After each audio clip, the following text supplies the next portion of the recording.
Amin. Puji Tuhan. Haleluya. Tuhan, kita bersyukur hari ini waktu yang begitu indah ya. Terima kasih buat kehadiran Bapak Ibu sekalian, saudara-saudara yang datang dari luar kota yang mengunjungi kita, dan teman-teman kita semalam mungkin sudah mengalami semua kira-kira sehat. Amin. Puji Tuhan. Mungkin di sana juga sudah disiapkan apa ya? Gak ada yang tertinggal di sana daging di halaman. Kita asik ibadah di sini, tetapi dibawa sesuatu. Puji Tuhan. Haleluya.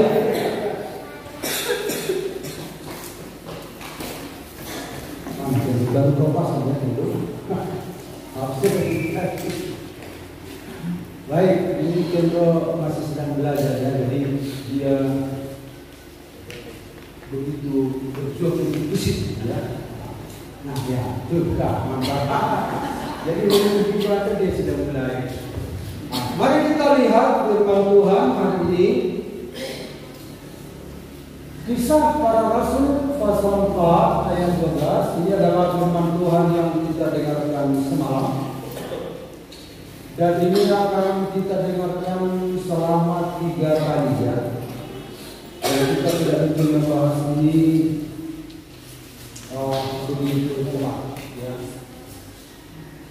Mari kita baca bersama-sama. 1, 2, 3. Dan keselamatan tidak ada di dalam siapapun juga selain di dalam Dia, sebab di bawah kolong langit ini tidak ada nama lain yang diberikan kepada manusia yang olehnya kita dapat diselamatkan. Haleluya. Dan ada satu ayat lagi kemarin kita baca bersama-sama, 2, 3 ya. Kata Yesus kepadanya, Akulah jalan dan kebenaran dan hidup. Tidak ada seorang pun yang datang kepada Bapa kalau tidak melalui Aku. Jadi Bapak Ibu, kita sudah membahas semalam tentang jalan ya. Kita tidak buatkan poin-poinnya, mungkin mana tahu Bapak Ibu jenuh.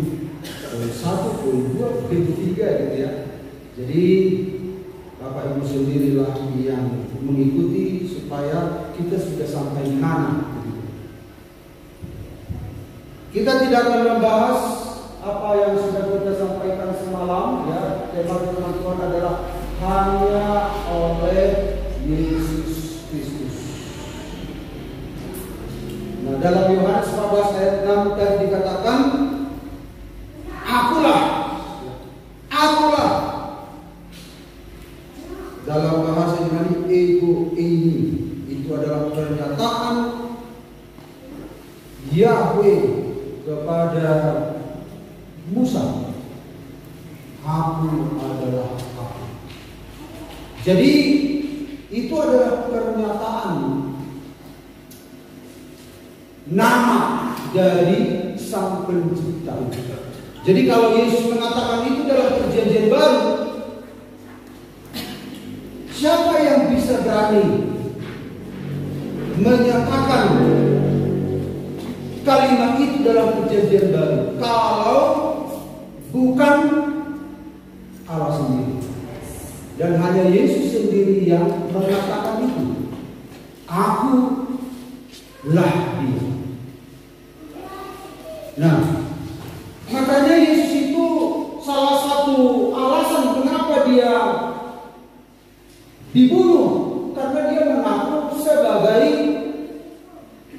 Allah, Yahweh, yang mengatakan Aku adalah Aku dalam perjanjian lama.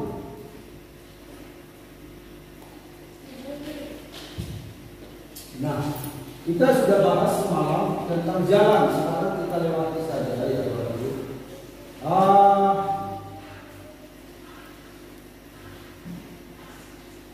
Nah, mari kita lihat ini bagian yang kedua. Yohanes 14 ayat 6. Kata Yesus kepadanya, "Akulah kebenaran."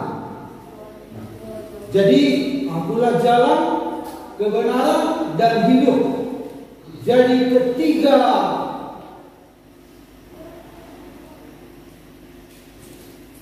identitas Yesus ini itu menjadi syarat untuk datang kepada Bapa. Jadi ketiga-tiganya itu menjadi syarat untuk kembali kepada Bapa. Jadi Bapa itu kan identik dengan keselamatan. Bapa itu identik dengan surga. Jadi kemarin kita sudah bahas Yesus itu adalah jalan. Ini kuis ini semalam dimenangkan oleh Jer ya. Dan ayat emasnya dimenangkan oleh Stephen. Nah, sekarang kita lihat tentang kebenaran. Nah, kebenaran adalah standar ya. Nanti kita lihat apa artinya kebenaran. Manusia memiliki standar. Misalnya saya mengatakan di Indonesia, siapa menurut standar Indonesia, siapa yang paling cantik? Bapak Ibu sudah bisa bayangkan kan orang cantik itu bagaimana kan? Bisa bayangkan Bapak Ibu? Bisa. Standar Indonesia. Standar orang barat tentang cantik juga berbeda. Standar orang Mesir cantik itu berbeda. Gak sama dengan kita. Kenapa standar jadi banyak?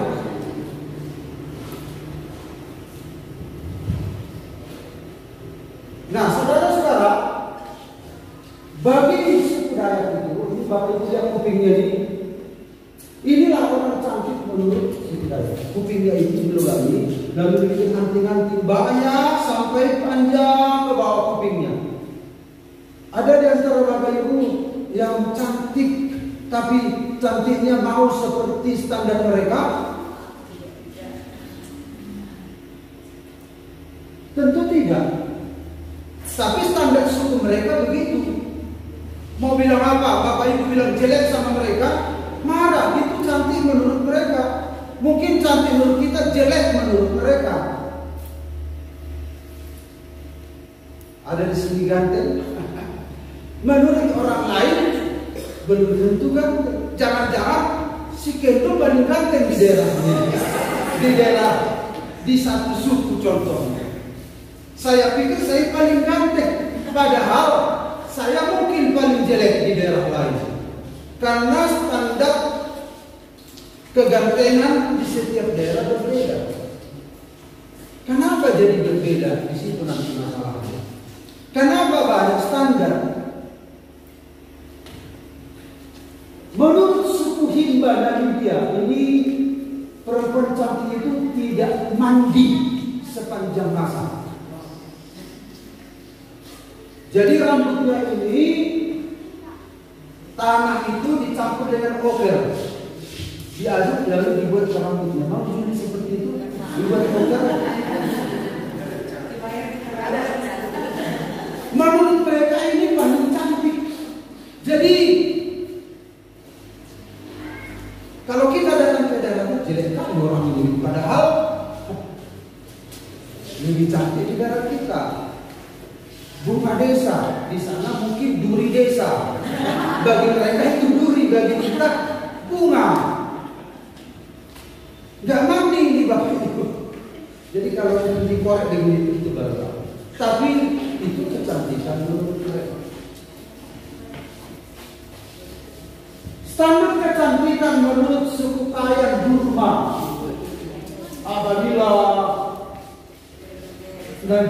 Apabila berhasil sebanyak mungkin ring masuk ke dalam lehernya itu, ya, makin tinggi makin cantik, makin tinggi makin cantik. Jadi semakin panjang leher orang, Mau? Deborah mau? Itu standar yang saya berikan. Nah, bagaimana dengan suku Mursi Ethiopia? Itu bibirnya itu ya apa namanya? Wah, dimasukkan ini. Wah, cantik menurut gue.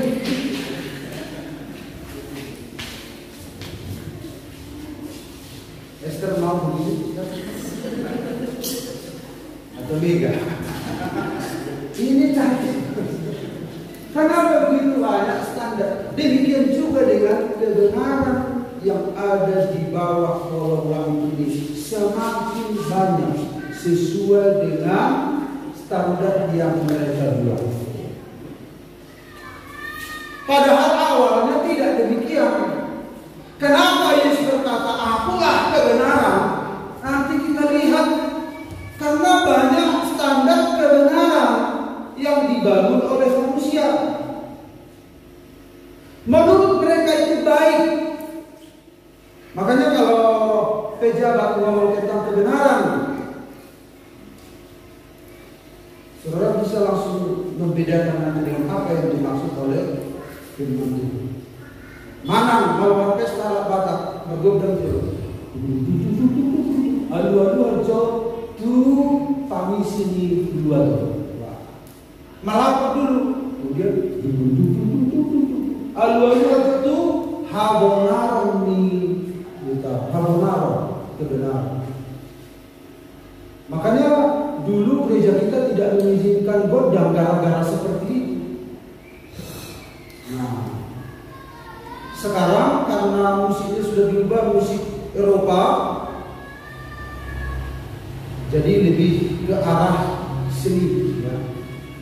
Tapi spiritnya juga bisa sama, spiritnya masih sama. Walaupun musiknya berubah, spiritnya sama. Karena iblis di zaman Adam sama dengan iblis di zaman sekarang. Makanya musik itu harus hati-hati, walaupun itu adalah sebuah seni budaya. Nah, saudara-saudara, mari kita lihat. Ini ayat Alkitab yang mewakili keberadaan semua manusia. Ini sebenarnya keadaan orang Israel, ya. Keadaan orang Israel pada zaman itu. Jadi ketika Yosua mati, lalu orang Israel diperintah oleh hakim-hakim. Pada zaman itu tidak ada raja di antara orang Israel. Setiap orang berbuat apa yang benar menurut pandangannya sendiri. Dan demikian juga yang terjadi. Jadi apa yang dialami oleh orang Israel itu mewakili keberadaan manusia keseluruhan. Menurut pandangannya sendiri.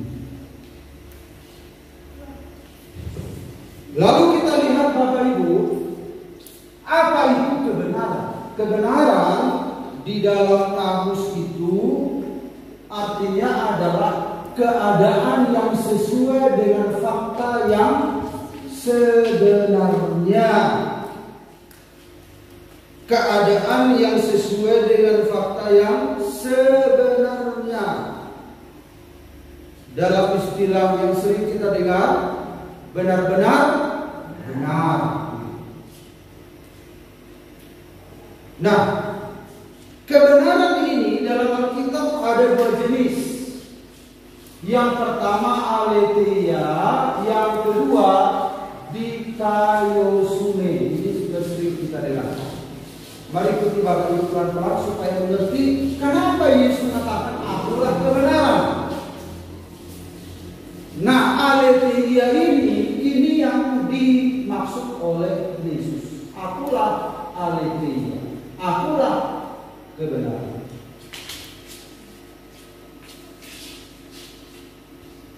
Aletheia ini seringkali kita dengar dalam bahasa Inggris truth. Sementara di kayu itu righteous. ini seringkali terjemahkan dengan keadilan. Jadi antara kebenaran dan keadilan itu seringkali diulang-ulang, silih berganti, ya. Tapi kalau kita lihat dalam bahasa aslinya, ternyata keadilan dan kebenaran ada beda. Nah, di mana bedanya? Aletheia ini berkalian dengan persepsi terhadap eksistensi Tuhan, persepsi pemahaman kita akan Tuhan. Jadi aletheia berkaitan dengan pemahaman kita akan Tuhan. Jadi kalau dikaiosune ini berkalian dengan manifestasi keagamaan, tingkah laku, artinya pemahaman kita tentang Tuhan itu termanifestasi di dalam perilaku kita, di dalam keagamaan kita.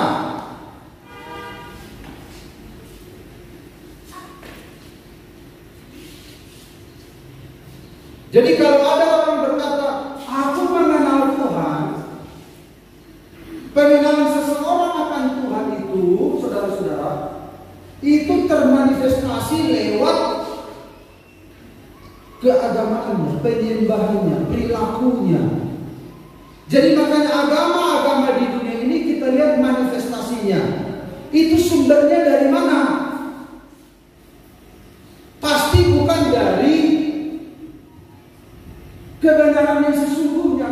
Jadi tindak tanduk seseorang dalam menjalani kehidupan itu tergantung dari pemahamannya tentang Tuhan. Jadi misalnya, aku mengenal Tuhan, aku mengasihi Tuhan, aku mengenal Tuhan, Tuhan itu adalah kebenaran. Tetapi manifestasinya berbeda, berarti dia tidak mengenal Tuhan. Entah Tuhan yang mana. Makanya banyak orang waktu diangkat Menteri Jokowi, saya senang. Salah satu menterinya adalah jemaat GPDI. Ternyata yang tertangkap pertama kali menteri itu. Apa yang dilakukan oleh orang itu tergantung pemahamannya akan Tuhan. Karena ini dua-dua ini berlaku. Jadi kalau kita sudah mengenal, kalau kita misalnya berkata Yesus ada dalam hidupku, yaitu kita punya persepsi tentang keberadaan Tuhan bahwa Yesus itu adalah Allah yang menjadi manusia, yang telah menyelamatkan aku. Dia telah jalan, dia telah menebus aku. Saudara punya pemahaman yang benar akan Tuhan, dan itu termanifestasi dalam perilaku kehidupan kita, dalam ibadah kita, dalam tindak tanduk kita. Jadi itu harus sinkron.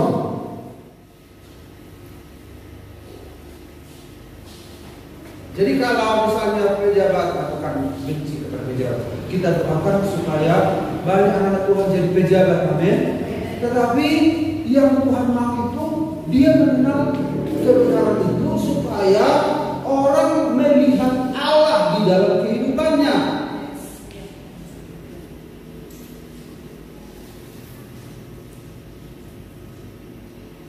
Makanya saudara-saudara, ketika dilihat yang korupsi yang pertama adalah Kristen itu, dan dia adalah jemaat GPDI, ya kasihan sekali. Ternyata tidak sekedar GPDI-nya harus kenal Tuhan. Kita harus punya pengenalan akan Tuhan. Nah, mari kita lihat. Allah kita itu adalah Tritunggal. Amin, Bapak Ibu. Allah kita itu satu, yaitu Bapa, kata Rasul Paulus. Bapa memiliki firman dan memiliki roh. Jadi satu. Makanya Shema Israel, Adonai Elohim, Adonai Echad. Dengarkanlah Israel, Tuhan itu Allah kita, dan Tuhan itu Esa, satu, Echad. Allah kita itu satu, bukan tiga. Tetapi yang satu itu punya tiga pribadi. Nah, inilah Allah kita. Udah sering saya tunjukkan kepada kita. Saya buat warnanya begini. Bapak Ibu lihat warna ini. Nah, ini kebetulan warna GPDI. Ya. Warna kuning ini Bapa, emas kemuliaan. Warna merah ini Yesus Kristus. Ini hanya lambang ya Bapak Ibu. Bukan berarti Allah kuning, Yesus merah. Satu waktu kita jumpa dengan Yesus, kok nggak warna merah? Berarti bukan Yesus, bukan Yesus. Kemudian Roh Kudus, warna biru yang ada di tengah-tengah. Nah, jadi Bapak Ibu, saudara-saudara, kebenaran hanya satu. Karena tadi Allah kita itu adalah satu, Bapa adalah kebenaran, Firman adalah kebenaran, Roh Kudus adalah kebenaran. Kebenaran hanya satu. Kenapa jadi banyak? Standar patokan itu hanya satu. Yang benar-benar benar itu hanya satu.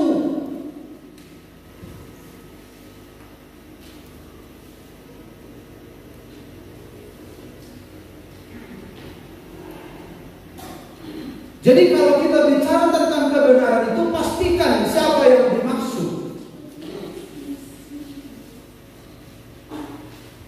Jadi kebenaran itu hanya satu. Nah, mari kita lihat, ini adalah Allah yang adalah kebenaran. Allah menciptakan manusia segambar dan serupa dengan Dia. Bapak Ibu lihat kan? Jadi manusia itu seperti miniaturnya Allah lah. Bapak Ibu lihat persamaannya bulat begini. Maksud saya di situ adalah sebuah keutuhan, ya. Bukan Allah itu bulat, manusia bukan bulat begitu. Tapi kita lihat ini gambar menunjukkan adanya kesamaan, karena manusia itu gambar dan rupa Allah. Dungi tato kana jelma tumil rupa tudos tu kana Allah. Ini awalnya. Mengapa Yesus mengatakan akulah kebenaran? Jadi kita sudah lihat dari atas tadi ya, runutannya itu.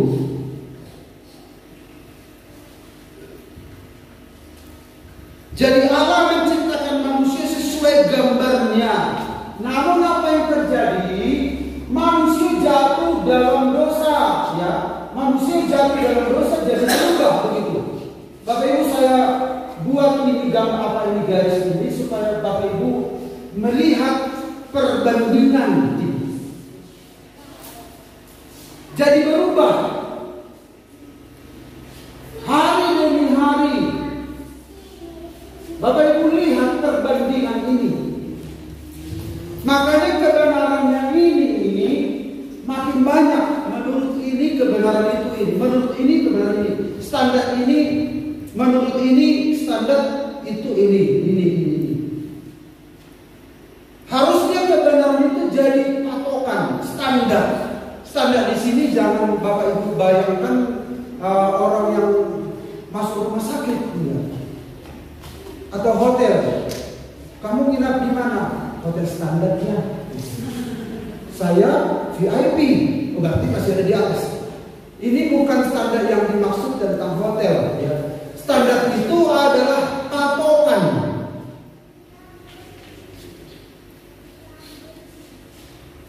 Jadi Allah menciptakan manusia itu segambar dan serupa dengan Dia. Tapi ketika manusia itu jatuh dalam dosa, ya rusak. Bagaimana manusia membuat standar?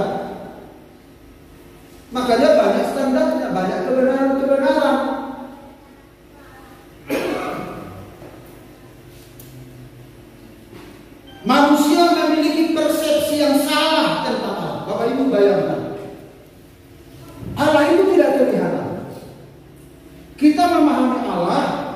dengan otak kita, semua instrumen yang ada pada kita. Lalu kita manifestasikan Allah. Itu kita sedang kondisi begini Bapak Ibu. Kita manifestasikan Allah, memperlihatkan Allah dengan saluran seperti ini, bagaimana jadinya? Makanya banyak agama Allah itu begini, Tuhan itu begini, beribadah yang benar begini. Itu berbahasa roh itu sesat. Ini sesat, ini sesat, ini sesat. Karena manusia, saudara-saudara, sudah punya saluran yang rusak. Dia tidak bisa, saudara-saudara, kita ini bagaikan saluran ya, bagaikan apa namanya, perantara Allah untuk menerjemahkan Allah. Allah yang tidak terbatas itu mau kita tampilkan di dunia, tetapi kita yang adalah media itu bermasalah.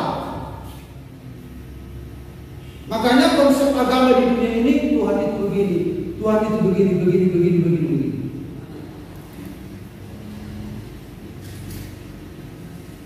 Ayah, parah banget. Dan kebenaran manusia bagaikan kain kotor. Makanya agama itu adalah, saudara-saudara, kekristenan itu bukan hanya sebagai sekedar sebuah agama, tetapi sebagai hubungan dengan Sang Pencipta yang mengubah dia. Hubungan itu yang mengubah. Bapak Ibu bisa pahami Allah itu? Tidak bisa. Karena manusia itu bisa. Jadi kalau banyak tafsiran itu, Allah itu begini, Allah itu begini, manusia itu tersita pikirannya tentang.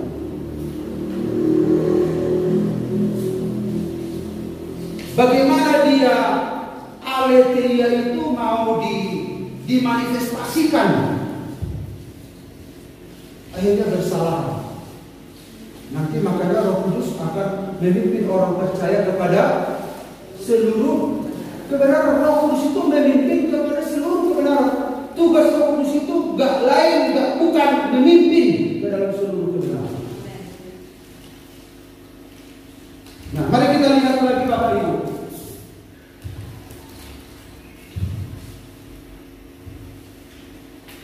Kalau begini keadaannya,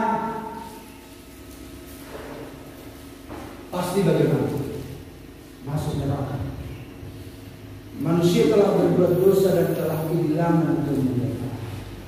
Tidak ada patron, tidak ada acuan. Manusia itu ingin mencari Allah, tapi mana dia? Apa? Bagaimana perilaku yang sesuai dengan kehendak Allah?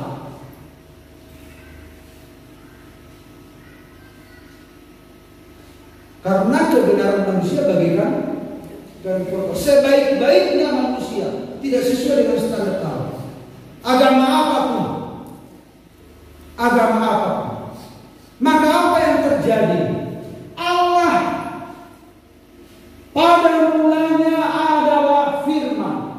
Firman itu bersama-sama dengan Allah, dan firman itu adalah Allah. Yohanes 1 ayat 14, firman itu menjadi manusia. Immanuel, Allah bersama dengan kita, sehingga manusia tahu Yesus itu adalah gambar dan wujud Allah. Di dalam dia berdiam secara jasmania seluruh kepenuhan kekalan Allah, dan manusia bisa melihat kebenaran itu. Ini nggak terlihat ini. Ya. Sekarang kita lihat karena ini kan ilustrasi. Ini ilustrasi. Tetapi yang terlihat adalah Yesus Kristus. Makanya disebut akulah kebenaran. Karena hanya Allah satu-satunya kebenaran yang benar-benar benar, fakta yang sebenarnya, yang aku ada katanya. Yang benar-benar punya keberadaan hanya Allah. Di luar dia semua ciptaan yang punya limit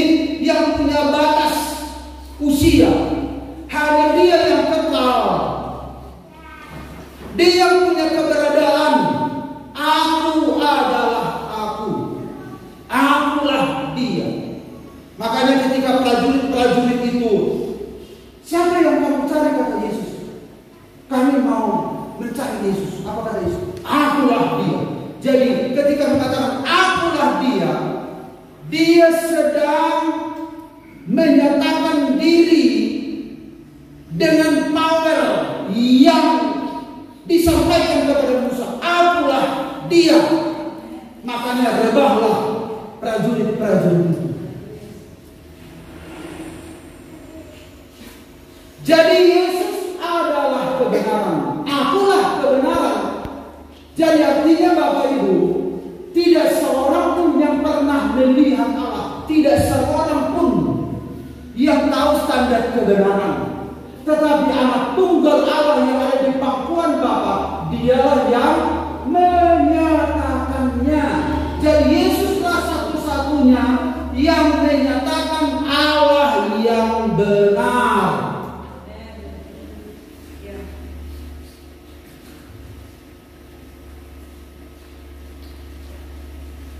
Agama lain tidak ada pernah penyataan seperti ini. Mereka sedang mencari. Semalam kita sudah bahas, ada banyak jalan ke Roma, tetapi Alkitab mengatakan, akulah jalan. Surga itu bukan Roma, surga itu bukan perluasan yang banyak jalan. Syarat untuk ke sana adalah harus ada orang yang pernah turun dari sana, yaitu Yesus. Karena seseorang itu harus kembali kepada Bapa, maka harus ada orang yang mengenal Bapa, yaitu Yesus. Jadi entah Allah yang mana yang disasar oleh orang tanpa Yesus. Karena penyataan diri Allah satu-satunya adalah firman jadi manusia. Dan sekaligus dia menjadi standar kebenaran. Sementara manusia seringkali mendirikan kebenaran diri sendiri. Jadi saudara-saudara, setiap orang yang percaya kepada Yesus, sama seperti Abraham ketika dia beriman kepada Allah, imannya itu diperhitungkan sebagai kebenaran. Ketika kita percaya kepada Yesus, Yesuslah kebenaran kita di hadapan Allah.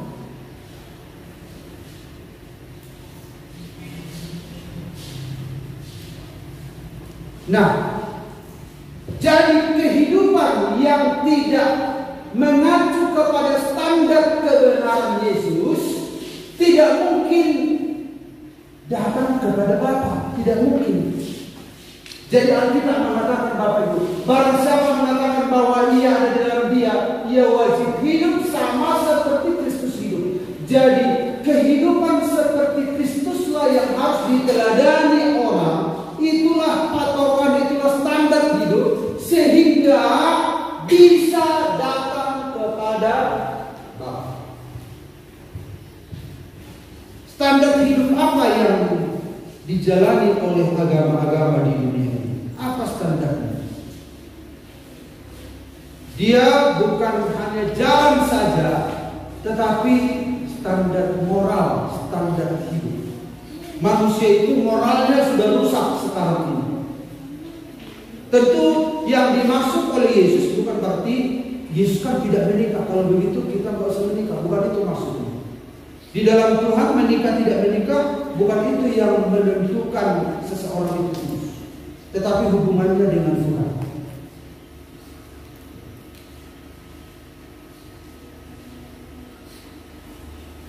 Jadi kebenaran Kristus diperhitungkan menjadi kebenaran kita. Sama seperti iman Abraham yang diperhitungkan sebagai kebenaran. Jadi sekarang kita harus meneladani kehidupan Kristus. Di luar Kristen ini banyak teladan hidup, banyak. Tetapi teladan hidup itu pastinya tidak sesuai dengan kebenaran. Yang bisa membawa kebenaran hanyalah Allah sendiri, karena Dia sang pencipta manusia itu. Dan Dia datang ke dunia ini di hari Natal, dan Dia mati memikul segala dosa kita, dan Dia mau kita hidup seperti Dia. Dan pada akhirnya kita bisa datang kepada Allah harus melalui Yesus Kristus. Yesus sudah memperagakan, Yesus sudah menunjukkan kebenaran itu. Kebenaran itu, saudara-saudara, kita sudah dengar firman Tuhan. Roh Kudus datang menginsafkan dunia akan kebenaran. Kalau aku tidak datang, tentu kamu tidak berdosa, kata Yesus. Tapi ketika aku datang, kalimat sederhananya, ketahuan dosamu. Artinya ketika datang kebenaran, ketahuanlah bentuknya ini. Kalau ini tidak datang, manusia merasa benar, karena tidak ada patokan. Tapi ketika Yesus datang, terlihat langsung. Maka kumatlah darah tinggi orang Farisi dan Herodias, karena sudah datang. Ternyata semua disisir, semua bukan hanya tingkah laku, tetapi sampai ke dalam pikiran hati semua orang, diterobos semua, diterabas karena kebenaran. Dan Roh Kudus itu lebih lagi mengecam, begitu ya, mengecam, menyadarkan lebih dalam lagi, memaklumkan manusia itu. Dan Roh Kudus itu memisahkan dunia akan penghakiman. Kalau tidak mau berubah, kalau tidak mau hidup mengakui, mengacu kepada kebenaran Kristus, ada penghakiman. Dan Yesus datang ke dunia untuk menyelamatkan kita, supaya barang siapa percaya kepadanya luput dari penghakiman dan luput dari hukuman. Itulah yang disebut dengan akulah kebenaran. Yesuslah acuan kita, Yesuslah jalan. Minggu depan kita dengar Yesuslah hidup. Amin Bapak Ibu.